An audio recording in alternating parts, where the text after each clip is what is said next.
Welcome to the I Heart My FitBiz podcast, where we will be covering everything you need for inspiration, motivation, and practical advice in how to create a thriving fitness business. Welcome to today's podcast episode, and today we are talking about if you were to start your fitness business again, what you could be doing differently. So I reached out and asked a few fitness business owners what they would do differently if they were starting again from scratch. And some of you might even feel like you're starting from scratch after the pandemic or going online or whatever it is you're dealing with in your fitness business at the moment. It might almost feel like you're starting from scratch and you're starting from a different place than before. So hopefully these tips and these pieces of advice would be really helpful to you and to help you start to look at your fitness business slightly differently and to start to implement things that are really going to help you in the long term. So the first one is starting to outsource and take yourself out of the operations part of your business almost straight away. So once your business is running, outsourcing certain activities to protect your time and your energy and all of those things that maybe you're doing that take you away from doing what you're good at. So take you away from teaching the classes and working with clients. Maybe you feel like you're spending too much time on the marketing side or on the planning side or writing emails. So all those things that you can outsource, start to outsource them. And starting way sooner than you think you should. So this is something that I would definitely do and have definitely started doing over the last few years a lot more. And you might be thinking, oh, but I can't afford to hire somebody, or I don't have time to teach anybody else how to do it. But it doesn't necessarily have to be a person that you're outsourcing to. So now we have a lot of things online that we can use to automate and schedule and get things running in our fitness business on automatically. So on autopilot, really. So any emails that go out every single month, we now have the opportunity to schedule those. So we can sit down maybe once a month and really get those emails done, get them email scheduled, and then forget about them. And then once we start doing that, it's really then easy to delegate that to a specific person if you wanted to and if you needed to, and if you had the funds to do that later down the line. But at the moment, I want you to really think about the things that you can automate without another person. So the main two things are really social media and emails, and I think that's a lot of the time we get overwhelmed with those two things and they take up a lot of time. And these are the two things that take up a lot of time if we're doing them like as and when and daily, rather than batching and automating a lot of the things that maybe go out every single month, but we're doing them as and when we need to, rather than automating scheduling and getting them to go out at times in the future that we've scheduled them to go out to. So things like the Meta Business Suite on Facebook is just super easy to plan at least one post a day of social media for the month. So I do that all the time. And then if I get time during my day, I can post a reel or post something in real time. But I know that if I haven't got time and I'm super busy, I know there's a post going out. I know my social media audience are getting something from me, and I'm still out there without being on social media 24/7. So that's a huge one. And if you can get into the rhythm of, the beginning or the end of every month, looking ahead, even just for that week, and sitting down for an hour and scheduling one post a day for that whole week, it's going to be so much easier, and you're going to create so much more time throughout that week, because you're not sitting there on that day thinking, oh, what can I post? And then using like an hour a day to focus on social media, rather than having like an hour a week or an hour a month to schedule some stuff so you know something's going out there. So that is one of the main things that I did almost immediately. And the next one is emails. So an email list is really, really important for any business. But a lot of people get caught up in, what should I send out? Like, what email should I send out? What can I write? And they're spending hours every week trying to think about something to write to send out to their email list. Or maybe it's just a regular email that you send out to class participants so they can book their classes, but you're doing that every single week when it's really the same email that you need to send out, so you can just schedule it for the month. So if there's an email you send out every week or every month that can be scheduled weeks or months in advance, then again, it's sitting down once a month, spending an hour or two, scheduling as far ahead as you can those emails that, again, automatically go out, and you send them out every month. It's like routine, but at the moment you're doing it as and when you need to do it rather than scheduling.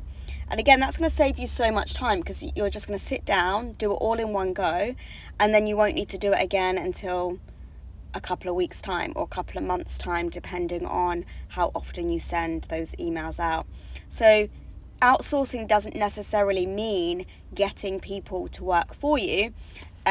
It can just mean having an online system that schedule things and automates things for you. And a lot of those systems are usually free.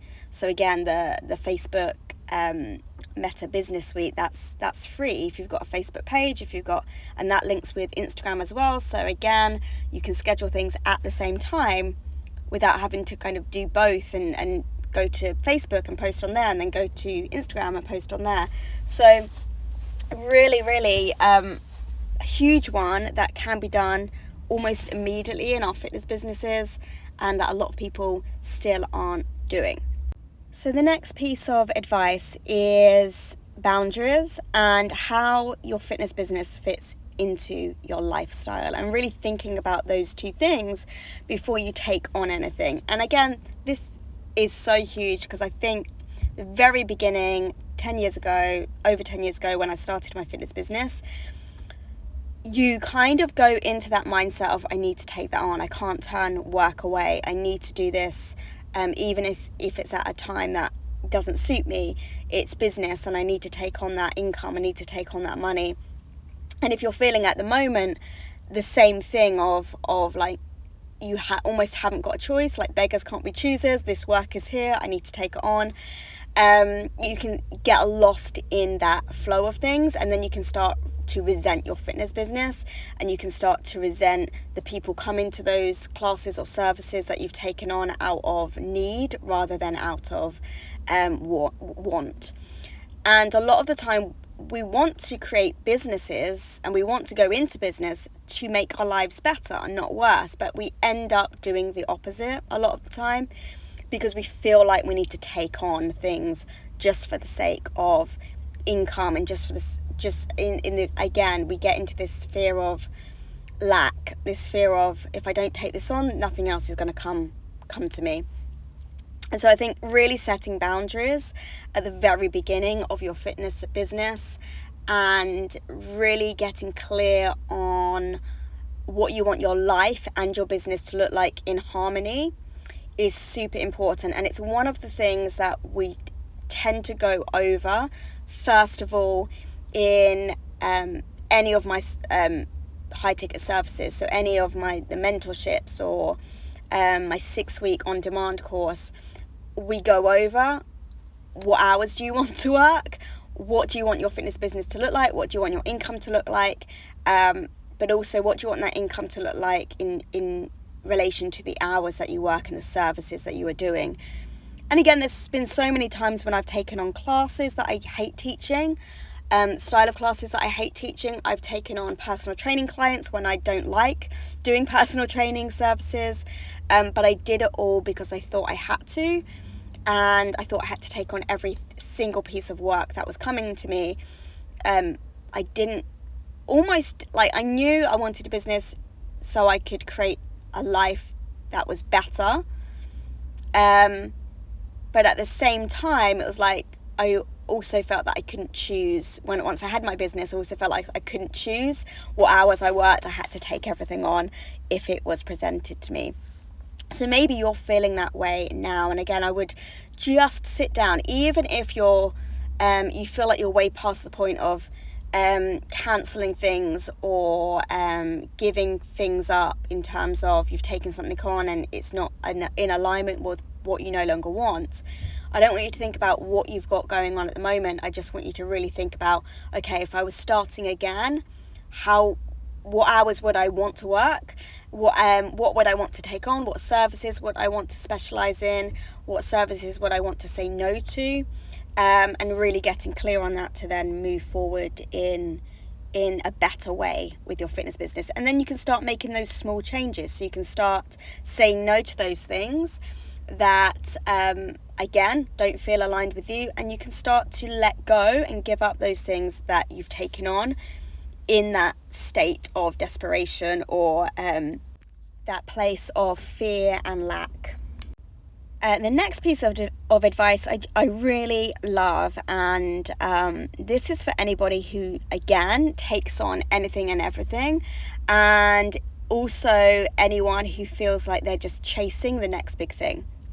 So the next piece of advice is I'd create something to sell that I loved and that would sell again and again, even if it wasn't working initially.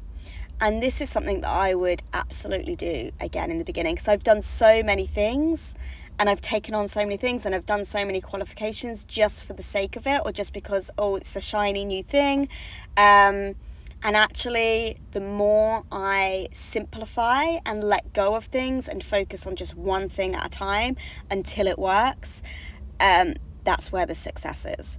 And that's really hard if you're a multi-passionate person and you do want to teach. And I know a lot of group fitness instructors, they want to teach every single discipline. They want to teach the dance fitness. They want to teach the Pilates. They want to teach the yoga.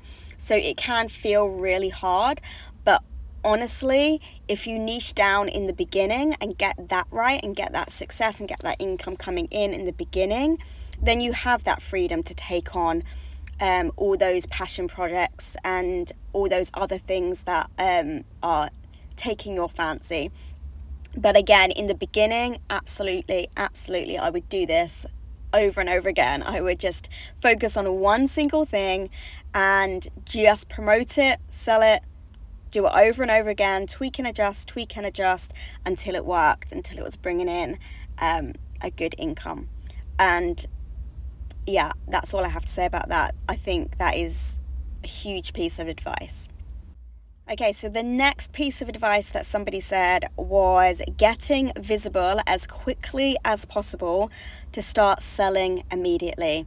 Now, this is huge and this is scary because as much as we really, really want our fitness business to work, and I did a post about this recently, as much as we really want our businesses to work and we want them to really take off, at the same time, we just want to hide and run away and we don't want to put it out there, and it feels really icky and it feels like, oh my gosh, like I've just put this thing out there and what if nobody buys? And we have all these fears that come up when we start to get visible. But I think this is huge in terms of, again, getting out there and getting sales in quickly. There's so many people who I work with who are saying, I just need more clients, I just need more income. And when we look at social media, when we look at their emails and what they're sending out in emails, when we look at the things that they do in terms of marketing, it's really not enough. And yes, they're doing little bits, but it's not consistent enough and it's not often enough. And actually, when they start to do it properly, when they start to really market like they mean it, it tends to feel like it's over the top. First of all, it tends to feel like, oh my gosh, like I'm literally going to annoy so many people, and it feels like, it just feels so much. It feels like I shouldn't be talking about it this much and so much, but actually that's what's needed. So whatever marketing you're doing at the moment, I want you to think about 10 times it, 100 timesing it, and doing it daily. Like literally, think about posting daily about something that you have on offer. something that you have to sell, and just do it. Tell someone about it daily, post about it daily, send an email out daily. Whatever it is, just do one touch point of marketing every single day that is related to what you offer.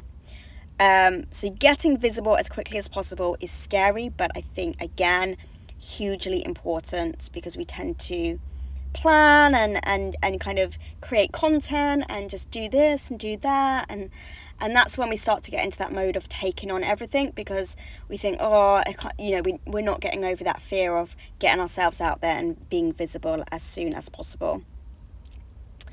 The next one is creating systems and processes so the rest of the business can flow and can be sustainable. And again, briefly touched on this really in our first one in terms of outsourcing. But again, getting those systems and processes in place can feel like it takes a little bit of time at the beginning. But for the ease and the flow of the longevity of your fitness business, it's going to be so beneficial to put in that work at the beginning to get the processes and systems in place so everything else flows and you can become thriving and more successful more quickly. So again, it's things like your email processes, the process to get people on your email list, welcoming clients into your business. So maybe you're still, when someone signs up, still emailing them individually rather than having an automated welcoming system in place. Maybe you're still needing to send out PARQs individually and as and when people sign up, instead of, again, that being automated and sent out immediately when they book.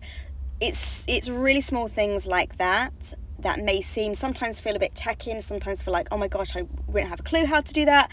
But when you get that in place, and when you get those processes and those systems in place, and in terms of marketing, those processes and those systems in place with marketing as well, everything flows easier. And again, you can focus more of your time on your clients and your classes and what you actually do, what you're actually qualified in, and the business stuff will start to be something that you can just like tweak and adjust every now and then, and have like processes and systems in place to take care of it. So yeah, another huge one. The next one is thinking long term and not short term. And again, this one is simple but really true. We tend to go into business and think, I need to make as much money as possible. So again, we get into that mode of taking things on, of just taking on work that maybe doesn't feel aligned, maybe isn't the right time of day, or just isn't a right fit for us, but we take on to create that income because it's that short-term fix to get the income coming in. But actually, if we really focus on that long game and the longevity of our fitness business, actually, when I think about that at the beginning, I should have most probably taken a little bit more time in an employed job while setting up things for the longevity of my fitness business, and then it wouldn't have been so overwhelming and so frantic getting everything in place. And again, you don't get into that habit of taking lots of things on. So it's mistakes that we tend to all make, but again, really, really important thinking long term. And anything you take on, anything you're doing, thinking to yourself, okay, is this in alignment with how I want my business to look in 5 years time, or a year's time, or 10 years time? The next piece of advice is clarifying my audience and then building that list and then nurturing the audience by being more visible to them. And again, I think building an email list, I'm really lucky that building an email list is something that was on my radar literally immediately when I started my fitness business. But again, I know people who have had a fitness business for years and still haven't got an email list and just rely on social media or word of mouth, which is absolutely fine. But again, it's just going to save your business if anything goes wrong, like a global pandemic. You've got that list there, or if again a social media account is shut down, things like that, you have that backup of that list. So building an email list, nurturing that audience, and just, again, I always get people saying, I just need more followers, I just need more people on my list. But actually just nurturing those people that are in front of you and giving them that value and that love and all of that, that is hugely beneficial. The next one, again, I absolutely love, is take imperfect action way faster. So getting something out there, even if it's like a little bit like crappy, then rather than like trying to get something perfect and taking months and sometimes even years to wait until something is perfect before putting it out there. So more action faster and less fear around perfection. And again, I think we all struggle with this because we all fear that rejection, or we all fear that that imposter syndrome. But again, I think getting something out there, even if it isn't perfect, and for instance, like so many things that I've created, and Groove It Fit is one of them. I was teaching Groove It Fit. I'd created it for my class participants, and that just started by me putting a Facebook post out asking if anyone would be interested in training in it. And at that point, I had no idea about how to create a training. I had no idea how I was going to set it up, how I was going to film the content, and I literally had about 20 people sign up before I'd even created the training. And so then I just figured it out as I went along, and a lot of those early routines, and I'm still actually refilming some stuff from when I first launched Groove It Fit to make it more perfect now. But I just took that imperfect action, and you can perfect as you go. And a lot of the time, and again, I always say this, there is something that I invested in from somebody who has a really huge following, and I thought I always tell this story, I'm not going to say who, but I thought the training was going to be like way more than it was, but it was literally just a PDF and some YouTube videos. And at the time I was like, I thought this was going to be a lot better in terms of the way it was delivered. But then I thought to myself, actually, this is everything that I need. All the information that I need is here. Yes, the videos could be a little bit better. And she has now actually updated it all. So it does look a lot better now. But I thought to myself, wow, this is actually really good, because it means that I don't have to be 100% perfect and I can just get something out there. So yeah, more action faster and less fear around perfection. And the final one is to start defining your soul success rather than societal success, so that your business ends up the shape that you wanted, the kind of vision that you wanted. And again, I think this is really important, that again, because when we start our business, we sometimes do have this really big vision of how we want it to be, and then people start to interrupt us, and other people's fears and doubts, maybe fears and doubts from family and friends, that make you doubt what you should be doing and how you should be doing it. And so you start to think, or even the industry, and you start to think, oh, maybe I should be doing that because everybody else is doing that. And maybe I should be teaching that because everybody else seems to be teaching that. And then your business starts to take this shape of what everybody else thinks it should be, or what the industry is promoting it to be, instead of what you wanted it to be. So really getting clear on that clear vision of what a business looks like to you, and just going for that. And being that game changer, even if nobody else around you is doing what you're doing, and it takes you longer to get established, but in the long run, you're going to be more successful because what you're doing is unique and it's aligned to you. And at the end of the day, you're going to be happier and more successful. Even if it's not financially successful, you're going to be more mentally, physically, emotionally more successful, because you still love what you're doing, and it's still in alignment with everything that you desire your fitness business to be.